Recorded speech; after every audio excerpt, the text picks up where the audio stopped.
Up to date right now at 11. Hurricane Helene, a powerful Category 4 hurricane, making landfall late this evening.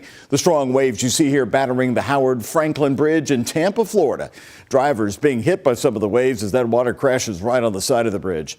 Meantime, major flooding. Take a look. This video showing the flooded lobby of the All Seasons Vacation Resort in Madeira Beach, Florida. Some areas in the state are bracing for up to 20 feet of storm surge. Look at that, coming right through the front door. And in Lee County, that's the home of Fort Myers. The Sheriff's Department responding to calls in a rescue boat right at that location. As you see, it's a frightening scene across Florida. Now, here's why, taking you to our live view. Storm chaser John Humphreys right now is in Perry County, Florida tonight. You can see the rain pouring down right as he is moving through the area with his windshield wipers on as the hurricane has now moved on shore, expected to impact Georgia, North Carolina, Alabama, Tennessee, South Carolina, and of course right here in Kentuckiana. Now to the cascading school closings just in. No school tomorrow for JCPS or the Archdiocese of Louisville. The Catholic schools also closed tomorrow along with JCPS. Just after 10 tonight, JCPS canceled all its classes due to the potential severe weather. JCPS says it's going to be just like a traditional snow day, so that means no online classes, and all Friday night JCPS football games are now canceled.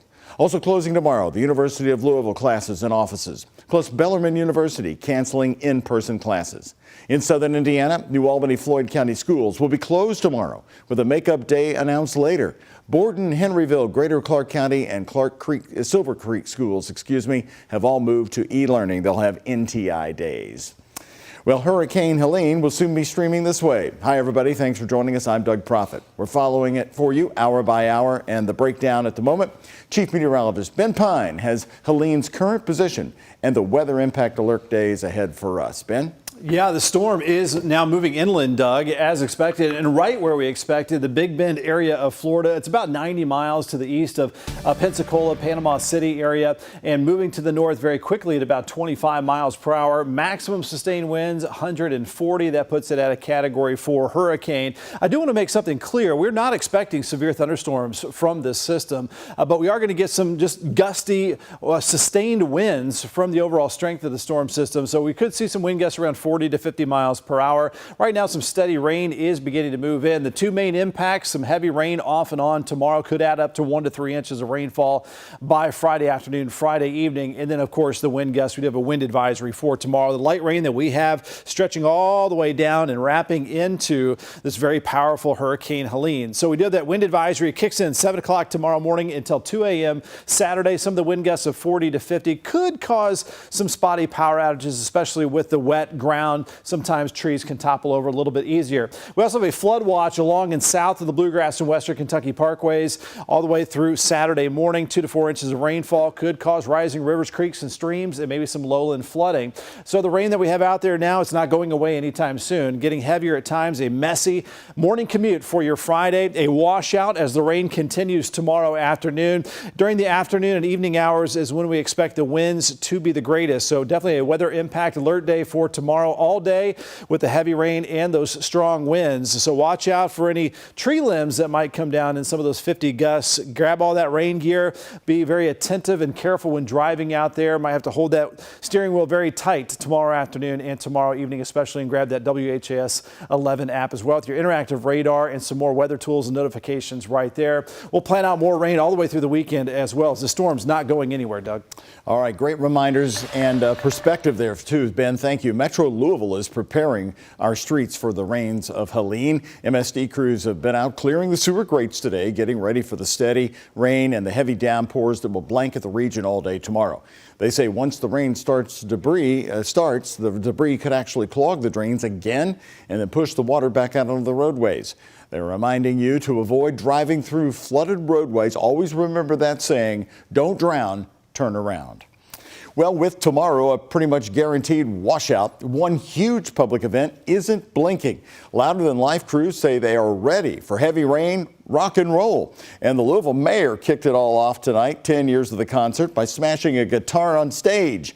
WHS 1119's Alexandra Goldberg and photojournalist Elijah McKenzie are live where day one is just ending. Alexandra? Yeah, Doug, right now there's just a slight sprinkle at the fairgrounds, but you could see behind me there really is a lot of road congestion as fans are exiting day one. Tomorrow, however, it's the real expected downpour. But organizers for Louder Than Life say the show will still go on. The energy here is certainly still high. Even the mayor today came out to show his excitement. Now let me introduce to you the country's most rock and roll mayor.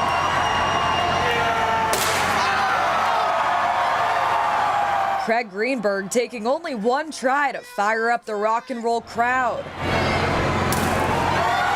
CEO Danny Hayes choosing a bottle of bourbon to get it going.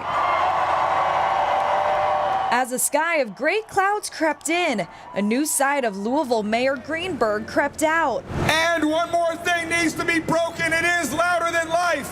We are going to smash this guitar in honor of the last 10 years. It's day one of the Louder Than Life Rock Festival. And it's expected to be the driest. The fact that there's so many people here despite the risk of severe weather, you know, the rain coming from the hurricane, shows the strength and the sense of community that comes with Louder Than Life. The festival made changes to their re-entry policy for the weekend storm. Now, fans can go back and forth to their cars or seek cover in an evacuation inside Freedom Hall. Obviously, I don't want to get muddy, but if I do, I will still have fun. But for now, the stages are set for day two. In Nulu, the 14th Nulu Fest is also preparing for a soggy Saturday. And our hotels are at capacity thanks to Louder Than Life, so our visitors will be down here. It's getting our locals down here, making sure they're not scared of a little bit of rain, and we've got great restaurants and shops to keep you drying. Despite the weather, they're hoping Louder Than Life will still be a smashing success, keeping the crowds entertained at the fairgrounds.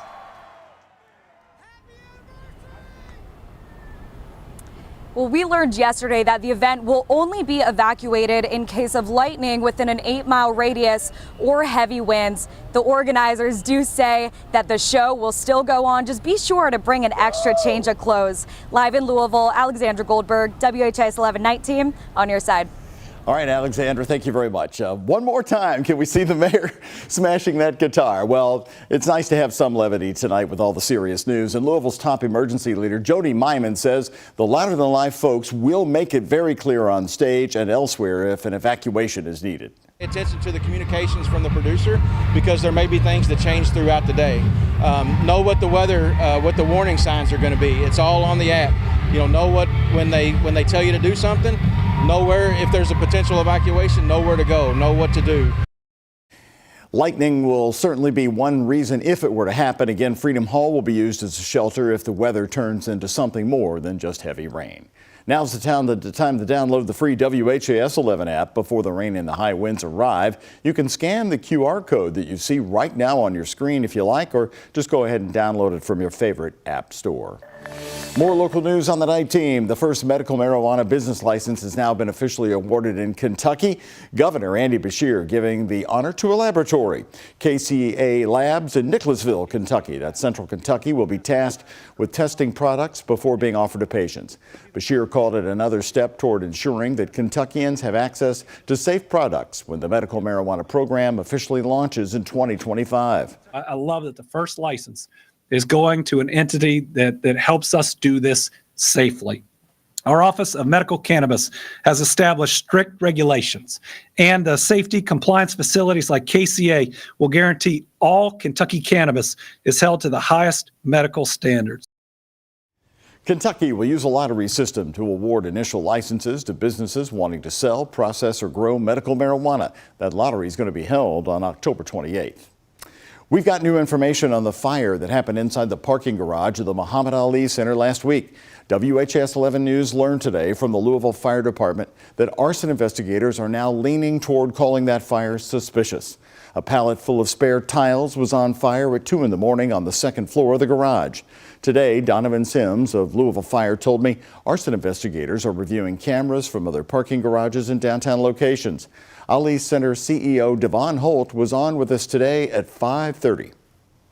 The fortunate part for us was that it didn't do an incredible amount of damage. There was smoke damage that did make its way into several portions of the building. Not an incredible amount, but just enough that it's going to require us to make sure that the building is completely safe. The timing was terrible. The center has been closed through Bourbon and beyond, and Louder Than Life and all their fans looking for things to do. Holt said he's looking to get the center back open by next week, possibly by Wednesday.